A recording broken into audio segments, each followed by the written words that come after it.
안녕하세요. 오늘의 책은 라우어의 미국 주식 무한 매수법이라는 제목의 책입니다. 제가 이 책을 읽고서 밑줄 친 부분들을 보면서 리뷰를 시작하도록 하겠습니다. 목차입니다. 목차는 일시 정지를 하셔서 더 자세히 보시는 것을 추천드리겠습니다. 왜 미국 주식에 투자해야 할까? 오늘날 미국 기업들이 만든 제품이 없는 일상을 상상하기 힘들 정도로 미국 기업은 이미 우리의 생활 깊숙이 들어와 있다. 그리고 이들의 영향력이 미래 사회에도 지대한 영향을 미칠 것이기 때문이다. 인터넷이 발달하면서 더 다양한 국가에 더 많은 사람들이 미국 주식에 접근하기 용이해지고 그럴수록 미국에 더 많은 돈이 몰린다. 우리나라도 5년 전까지만 해도 개인이 미국 주식에 투자하기 쉽지 않았다. 현재 중국에서는 미국 주식 투자가 금지된 상태이지만 미국 주식에 투자할 수 있게 만들고자 중국 내에서도 활발하게 논의되고 있다고 한다. 결국 주가는 돈이 몰려야 오를 수 있다. 장기적으로 보았을 때 미래에 전 세계의 돈이 한국 주식에 많이 몰릴까, 미국 주식에 많이 몰릴까? 당신의 생각은 어떠한가? 대양적 완화의 시대다. 그만큼 화폐의 가치는 빠르게 떨어지고 있다. 이 시기에 레버리지를 하지 않으면 떨어지는 화폐 가치의 속도를 따라잡을 수 없다. 투자가 필수인 이유이자 세계 경제의 중심인 미국 주식에 투자해야 할 이유다. 무한매수법은 특정한 성격의 주식 종목을 필자가 적립한 기준에 따라 지속적으로 매수하고 목표한 수익률에 도달했을 때 매도로 수익을 실현하는 투자법이다. 만약 분할 매수를 해야 한다면 몇 번을 쪼개야 할 것인가? 그리고 어떤 종목을 골라야 할 것인가? 최종적으로 언제 매도해야 하는 것인가? 여기까지 읽었다면 당신은 이미 평생 주식으로 돈 버는 방법의 절반 이상을 터득한 것이다. 미국 주식시장이 전 세계 주식시장 시가총액의 약 50%, 즉 절반 정도를 차지하는 데 반해 한국이 차지하는 비중은 약 2%에 불과하다. 미국의 시가총액 1위 기업인 애플의 시가총액은 이미 코스피 전체 시가총액을 넘은 상태이고 코스닥까지 합쳐야 애플의 시가총액과 비슷하다. 미래에는 애플과 한국 전체 시가총액의 격차가 더 벌어질 것으로 보인다. 한국 시장이 참 많이 작네요. 미국은 애플, 테슬라, 아마존, 페이스북, 구글 등의 개별주도 매력적이지만 ETF의 천국이기도 하다. 특히 주식 경험이 적은 사람은 ETF만 매수해도 웬만한 개별주 주식을 이길 수 있다. ETF 자체가 여러 회사를 묶어 조합한 상품인 만큼 분산 투자 효과가 있어 개별 회사의 등락에 일희일비할 필요가 없이 장기 우상향하리라 믿고 따라가도 된다. ETF도 개별주와 똑같이 쉽게 매매가 가능하다. 필자는 오로지 ETF만 매매하고 있으며 개별주에서 얻을 수 있는 큰 수익에 대한 목마름은 레버리지 ETF로 얼마든지 아쉬움을 달랠 수 있다. 초보자가 지금 당장 주식을 한다면 구체적으로 어떻게 투자해야 하는 걸까? 필자가 무한 매수법이라고 명명한 투자법으로 시작해보길 강력하게 추천한다. 당신은 자연스럽게 분할 매수하는 습관을 얻을 수 있을 것이다. 무한 매수법은 복잡한 기업 분석도 동향 분석도 필요 없고 하루에 10분에서 15분만 투자해도 엄청난 수익을 얻을 수 있다. 그렇다면 무한 매수법으로 어느 정도의 수익을 기대할 수 있을까? 본격적으로 무한매수법을 소개하기에 앞서 필자가 무한매수법을 통해 실현하고 있는 수익을 공개한다. 이런 수익률은 현재 진행형이다. 2021년 3월 기준 6개월간 총 수익은 약 1억 300만 원이며 수익률로 따지면 월 평균 2% 이상이다.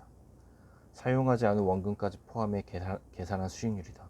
다시 말하지만 연이 아니라 월이다. 무한매수법으로만 매달 1,500만 원에서 2천만 원의 수익을 내고 있다. 이 기간 주식을 했던 사람이라면 2020년 9월, 2021년 2월, 3월이 큰 조정장이었음을 기억할 것이다. 추후 상세히 설명하겠지만 무한매수법은 변동성이 큰 3배 레버리지 ETF 상품을 매매하는 방법이다. 만약 무한매수법을 1년 동안 꾸준히 실천한다면 원금 설정 대비 약 최대 연 4에서 50% 정도의 높은 수익을 기대할 수 있다.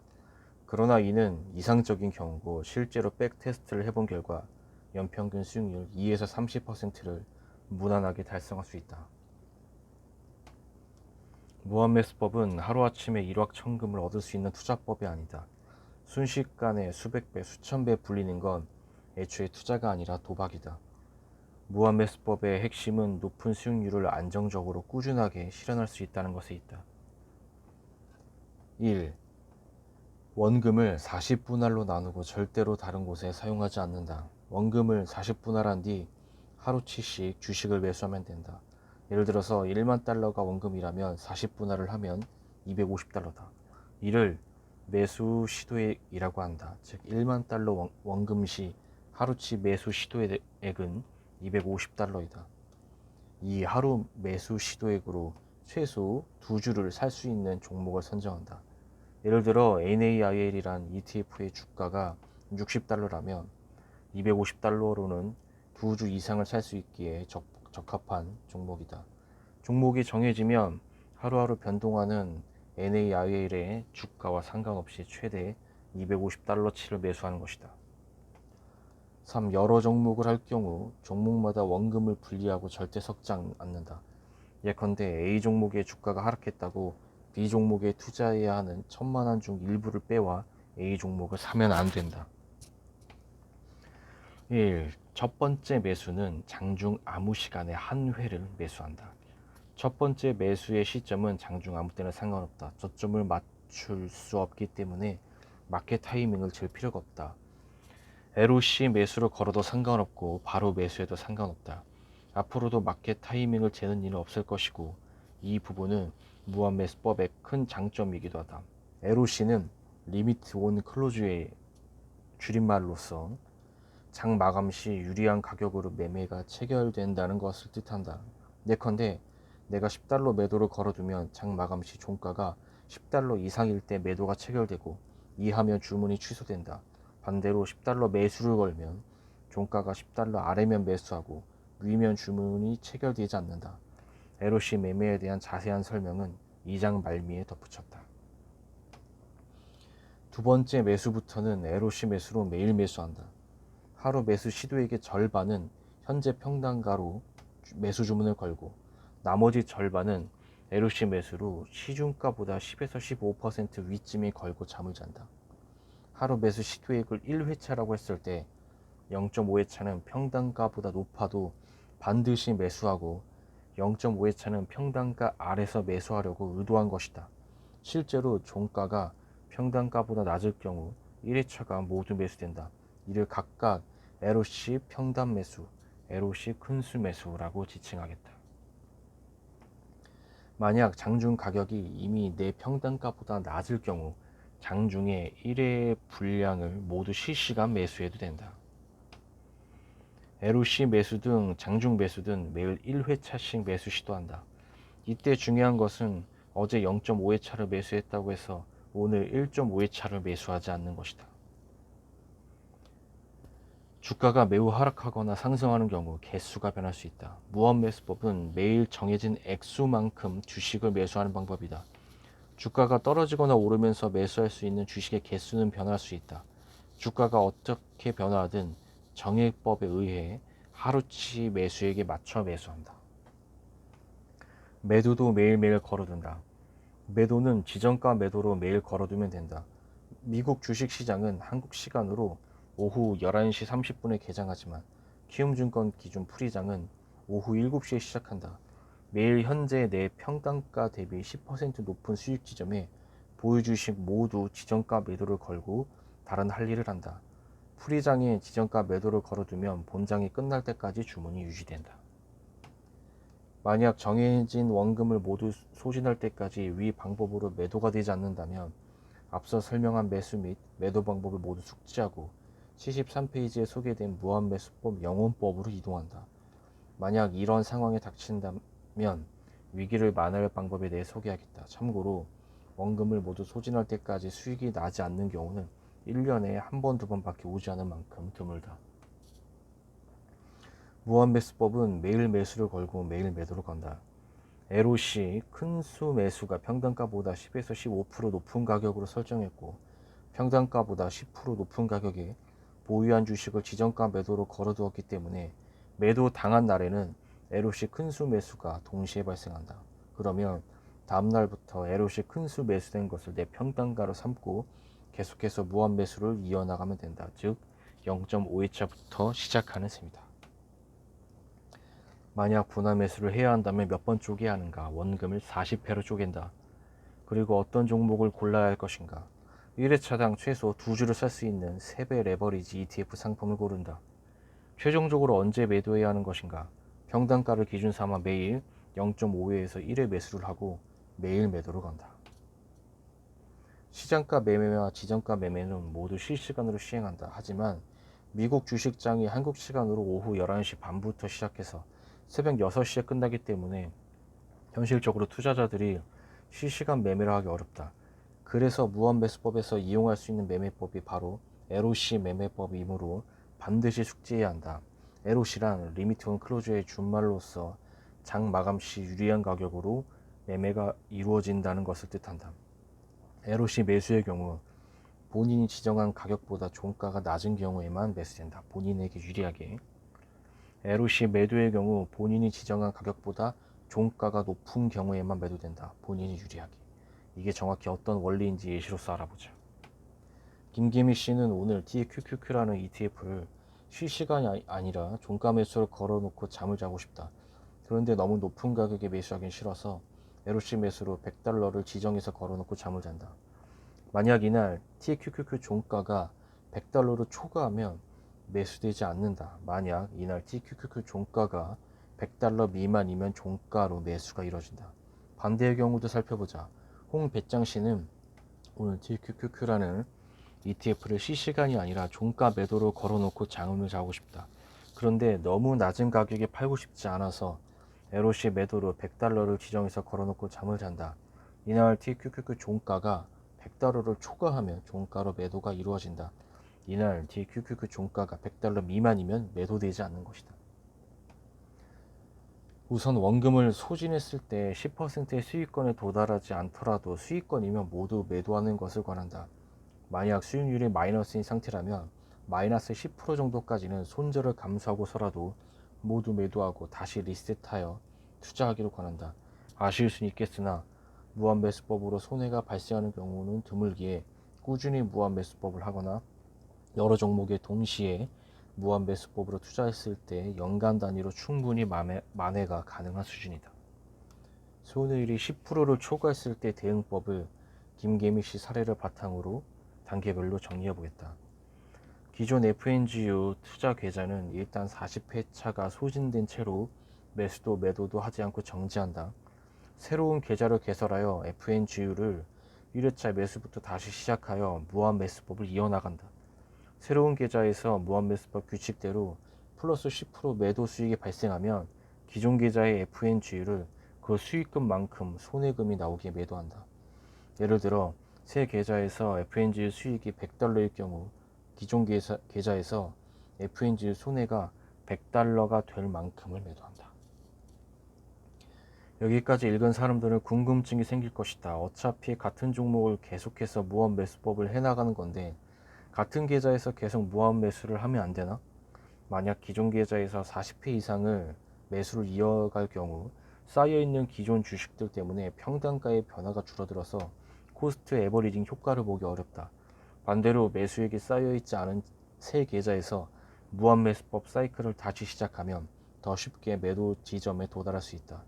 40회 원금 소진이 발생하는 상황은 1년에 한두 번 정도로 드물며 그 중에서 계좌를 분리하는 기준인 10% 이상 손해가 발생하는 상황은 3에서 5년에 한 번 정도 발생한다. 따라서 무한매수법으로 그동안 얻어온 수익을 곧바로 재투자하는 것보다 수익금을 어느 정도는 남겨놓는 것을 추천한다. 그리고 새 계좌에서 무한매수법을 이어나갈 때 처음부터 40회 분량의 원금을 모두 마련하지 않아도 된다. 이미 기존 계좌에서 무한매수법을 시작하고 나서 2에서 4개월의 시간이 흐른 상황이라서 근로소득이 쌓여있기도 하고 새 계좌에서 수익이 실현되면 그만큼 기존 계좌에서도 매도를 하기 때문에 원금을 미리 가지고 있지 않더라도 충분한 현금 흐름이 가능하다. 혹시나 걱정하는 독자도 있을 텐데 연속으로 세 계좌까지 40회를 모두 채울 확률은 거의 없다. 필자는 이 방법을 정리한 뒤 무한매수법 영혼법이라는 별명을 붙여줬다. 과거는 잊고 새로운 영혼으로 시작해 과거의 허물, 즉 손해를 조금씩 지워가자는 의미로 붙인 이름이다. 무한매수법 영혼법은 근로소득이 최초 투자금과 비교해 너무 적거나 겨우 한두 개 종목만 무한매수법이 가능한 정도의 원금으로 시행하는 분들은 실행하기 어려울 수 있으며, 반대로 근로소득이 원금 대비 크거나 무한매수법을 10개 종목 이상 운용할 수 있을 만큼 원금이 큰 사람은 영업법을 시행하기가 훨씬 수월하다. 만약 영업법을 도저히 시행하기 힘들 정도로 남은 자금이 없는 경우에는 기존 계좌에서 40배 소진 시 전부 손절해야 한다. 다시 수익권이 올 때까지 상승을 기다리거나 리셋하지 않고 기존 계좌에 추가 매수를 이어나가는 경우는 더 큰 손해로 이어지는 경우가 많다.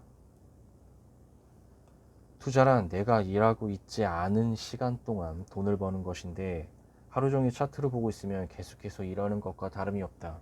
주식의 전업이 아닌 우리는 긴 시간을 주식에 할애하기 어렵다. 무한매수법은 간단한 규칙만 따르며 기업 분석이나 시황 분석을 하지 않는다. 어려운 재무제표 등을 분석하지 않아도 된다. 습관적으로 하루에 10분 정도만 할애하고 나머지 시간은 가족들과 또는 혼자서 자유롭게 쓸 수 있다. 돈을 버는 동안 나는 나만의 시간을 가지는 것이다. 필자의 경우 키움증권 앱을 기준으로 풀이장이 열리는 저녁에 핸드폰으로 매수 및 매도 주문을 걸고 웬만해서는 그날 증권사 앱을 켜지 않는 편이다.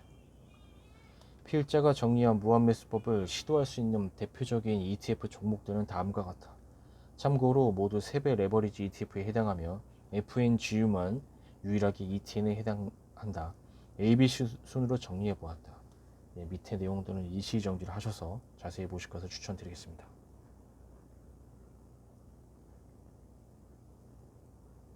필자가 변동성과 장기 우상향 성향 그리고 무한매수법 백테스트를 통해 추천하는 핵심 종목들은 다음과 같다. ABC 순서로 소개하자면 FNGU, NAIL, SOXL, TECL, TQQQ 등이다. 필자는 기본적으로 동시에 여러 종목의 무한매수법으로 투자하기를 추천한다. 한 종목의 수익률이 떨어지더라도 다른 종목이 보완해주는 해지 효과를 누릴 수 있기 때문이다. 무한매수법을 실행하는 데 있어 반드시 피해야 할 종목이 있다. 첫째는 516 ETF다. 516 종목으로는 대표적으로 NRGU, GUSH 등이 있다. NRGU의 경우 속칭 너구리로 불리며 대표적인 오일 관련 레버리지 ETF 상품이기도 하다. 무한매수법이 변동성을 기반으로 하는 투자법이긴 하지만 오일 관련 레버리지 ETF는 변동성이 너무 심하고 국가 간의 정치적 싸움에 영향을 많이 받기 때문에 상장 폐지의 위험성이 있어 반드시 피해야 할 종목이다. 두 번째는 VIX류 ETF, 인버스류 ETF다. 인버스는 일반적인 경우와 달리 하락장에서 수익을 내도록 설계된 상품이다. VIX는 변동성을 투자 대상으로 삼는 상품으로 시장이 불안할수록 수익이 증가한다. 아무리 변동성이 심해도 장기적으로 하락 추세에 있는 ETF는 무한매수법 종목으로 피해야 한다. 반드시 피해야 할 정도는 아니지만 무한매수법을 하기 주의해야 할 종목도 있다. 바로 이머징 마켓 관련 ETF다. 미국 주식 시장에는 YINN, KORU, INDL 등 신흥국과 관련된 ETF가 각각 있고 EDC라는 신흥국 지수 전체를 추정하는 ETF가 있다. 그런데 기본적으로 나라 전체를 감싸는 ETF는 변동성이 낮은 경향이 있다. UPRO 또한 같은 이유로 3배 레버리지임에도 변동성이 낮은 편이다. 무한매수법이 변동성에 기대는 투자법이니만큼 이러한 ETF 상품에 투자하는 건 주의가 필요하다. 무한매수법을 중단하게 되는 대표적인 사유를 적어보고자 한다. 첫째, 매수액을 지키지 않는다. 40회 분할 후 한 회차에 해당하는 금액만큼 정액 매수를 하는 규칙이 있음에도 상황에 따라 각각 다르게 매수하는 실책이 가장 흔하다. 무한매수법은 변동성이 크기 때문에 하루에도 주가가 크게 뛸 수 있다. 그래서 특히나 주가가 많이 하락하는 날에는 1회분 매수액보다 더 매수를 하고 싶은 심리가 생긴다. 왠지 오늘이 다시 오지 않을 저점인 것 같은 느낌이 들기 때문이다. 이런 생각이 바로 함정이다. 무한 매수는 저점과 고점을 예측하지 않는 투자법인데 어느 순간 저점과 고점을 예측하는 것이다. 하지만 기준 없이 매수액을 늘렸다가 추후 계속되는 하락에도 자금이 없어 무한 매수를 이어가지 못하는 상황이 되기도 한다. 함부로 오늘이 저점일 것이라니 예측하지 말 것. 명심하고 또 명심해야 한다. 둘째, 매도 규칙을 지키지 않는다. 필자가 주변에서 굉장히 많이 본 상황이다. 무한 매수는 총 40회차 분량 중에서 1회차 분을 0.5회분씩 쪼개 매수하기 때문에 원금을 소진하기까지 장이 열린 날을 기준으로 짧게는 40일, 길게는 80일까지 이어진다. 이 기간 동안 긴 하락장 끝에 평가액이 플러스로 돌아섰을 때 매도를 지키지 않는 일이 벌어지곤 한다. 그동안 마이너스였던 평가액에 매일 매수하는 것 자체가 고통이었기 때문에 플러스가 되는 그 순간이 오면 10% 수익 매도를 기다리지 못하고 0% 또는 1% 수준에서 매도해버리고 종료하는 경우가 종종 있다. 이런 행동을 반복하게 되면 사이클마다 수익을 얻지 못하며 장기적으로 수익률을 떨어뜨리게 된다. 만약 암호화폐에 한 번도 투자해보지 않은 사람이라면 앞으로도 하지 말 것을 권한다. 24시간 운영되는 암호화폐 거래 시장은 너무 큰 피로감을 준다. 당신은 오랜 기간 동안 잠을 푹 자지 못해 건강이 상하게 되고 가족 또는 친구와 멀어지게 된다. 공부나 업무에 집중할 수 없다. 결정적으로 암호화폐는 실체가 없기 때문에 가치를 평가하는 방식을 신뢰하기가 어렵다. 말 그대로 변동성에만 기대 수익을 노리는 것이다. 필자 역시 현재 암호화폐를 보유하고 있지 않다. 우리가 뭔가에 투자를 하는 이유는 경제적인 여유를 가지고 행복을 추구하기 위해서라고 생각한다. 하지만 암호화폐 투자 자체로 삶에서 많은 부분이 침해당하기 때문에 장기적으로 득보다 실이 더 많다고 생각한다. 네, 제가 준비한 리뷰 여기까지입니다. 저도 이 책을 이렇게 읽고서 이 라오어라는 필명의 분께서 만든 카페를 직접 들어가 봤고요. 굉장히 도움이 되는 내용들이 또 많이 있더라고요. 실제로 이분이 기재하신 내용대로 매매법대로 매매를 하신 분들의 실거래 인증 화면들도 많이 캡처가 돼서 올라오기 때문에 이분의 카페에 들어가셔서 실제로 좀 도움을 많이 받으실 수도 있을 것 같습니다. 그래서 실제로 이 매수법을 하기 위해서는 이 책을 구매하셔서 더 좀 자세히 읽어보시고 계속 옆에 두고 매매를 하시는 것이 도움이 되실 것 같습니다. 네. 오늘의 리뷰를 마치겠습니다. 감사합니다.